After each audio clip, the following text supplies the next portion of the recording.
Good evening, happy weekend everybody, and happy SerieA welcome. So yes, that means the SerieA is back this weekend, starting off on Saturday night with a fixture at Parma at home to Juve, a game not to be missed. So throughout the show we're going to do a quick update, 3 key games from the Premier League this weekend, 3 key games from Italy. So starting off with Norwich and Chelsea. So the last time Norwich hosted Chelsea, the game finished 0-0.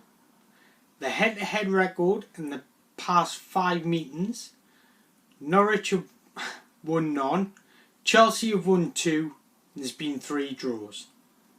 Now throughout the era, they've played each other 39 times, Chelsea winning 16, Norwich winning 10, there's been 13 draws.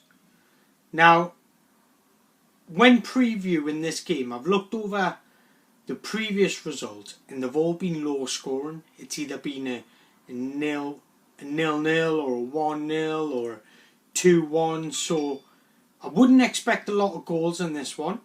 But I do expect a very tight affair, considering there's a lot of pressure on Frank Lampard.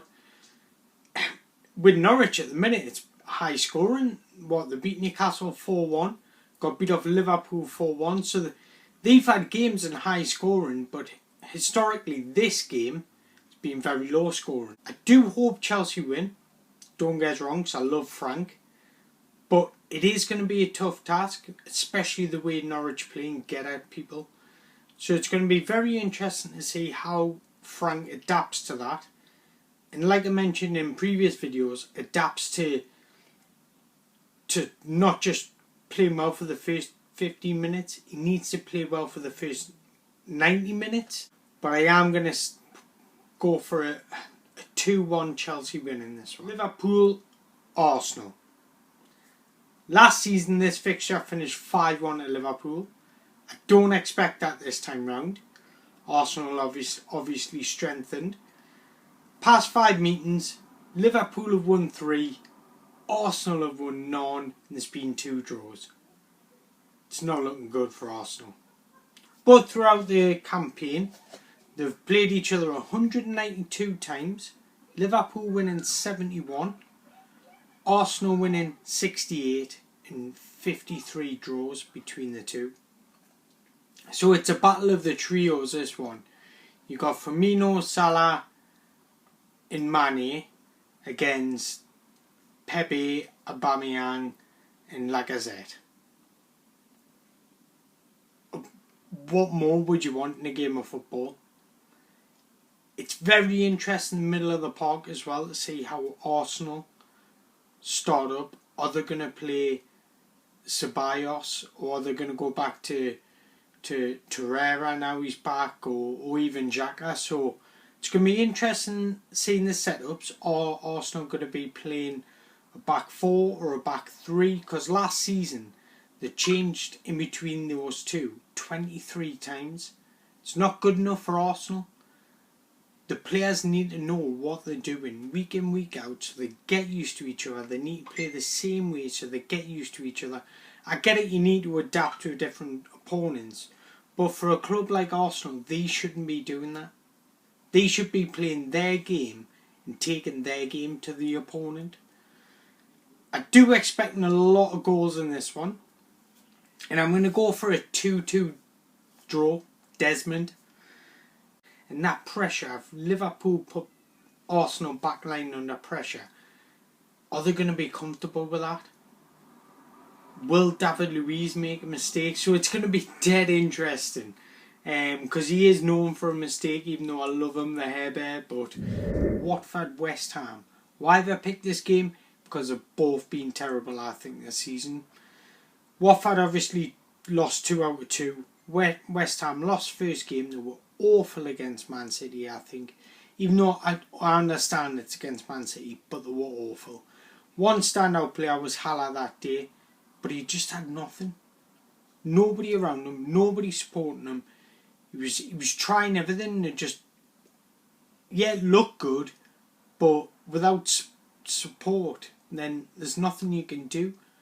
No team is a one-man team, so he needs his teammates to chip in and improve.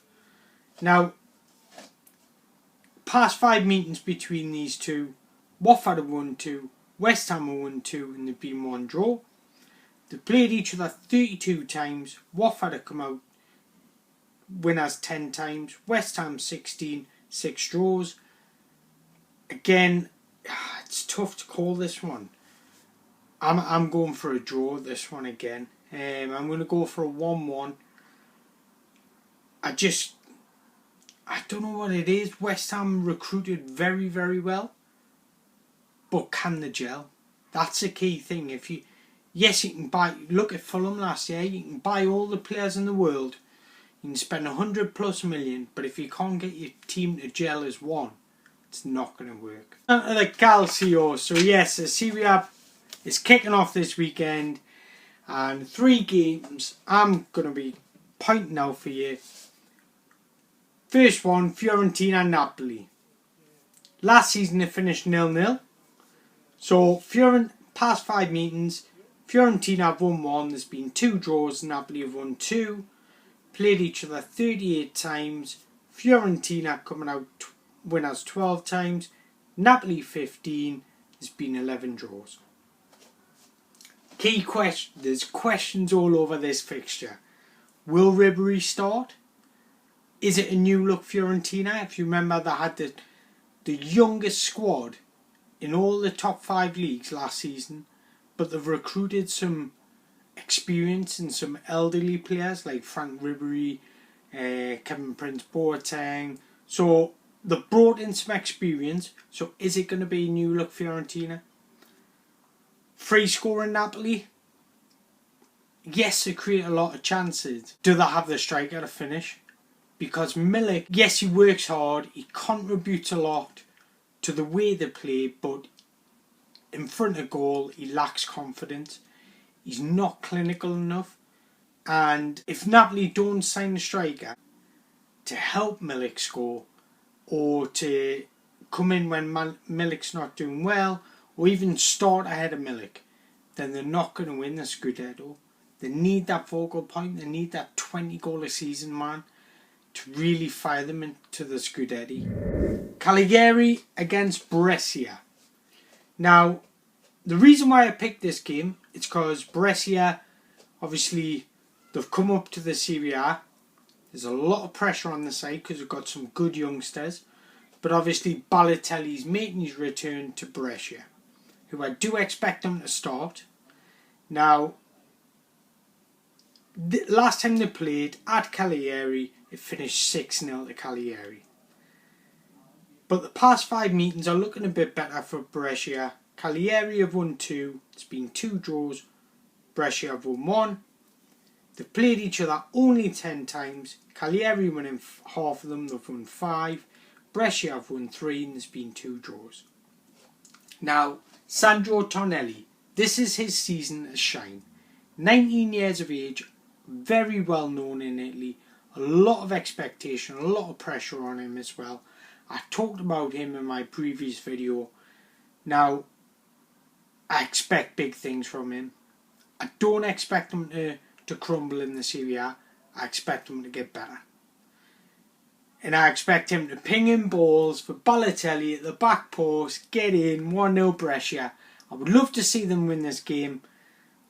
I just can't see it happening. I think their home form will keep them up. So I'm going to go for a 2-0 Cagliari win. And then my final game I'm going to look at is Inter Milan against Lecce. Now, this played on Monday night, so make sure you all tune into that one. Now, a lot of questions on this game as well, especially for Inter Milan. Lecce will know what we're expecting. The last time they played each other at the San Siro finished 4-1 Inter Milan. Past 5 meetings, Inter Milan have won 3. There's been 1 draw and Lecce have won 1. Played each other 22 times throughout the career. Inter Milan winning 16, Lecce winning 4, and there's been 2 draws. Question marks. Conte. Antonio Conte's return to Serie A. Now, every first season he's had at a club, he's won the league. Now, this is his first season at the Serie A. I do expect Inter Milan to win the league. Can Lukaku cope with all the pressure? Considering he had a bad time at Man United, which I think he was made a scapegoat personally, there's a lot of pressure on him to go to the Serie A and try and bully the players there, try and use his strength and his speed to really get the goals. So he's got a lot of pressure on, especially with them singling out Icardi and saying he's not in Conte's plans.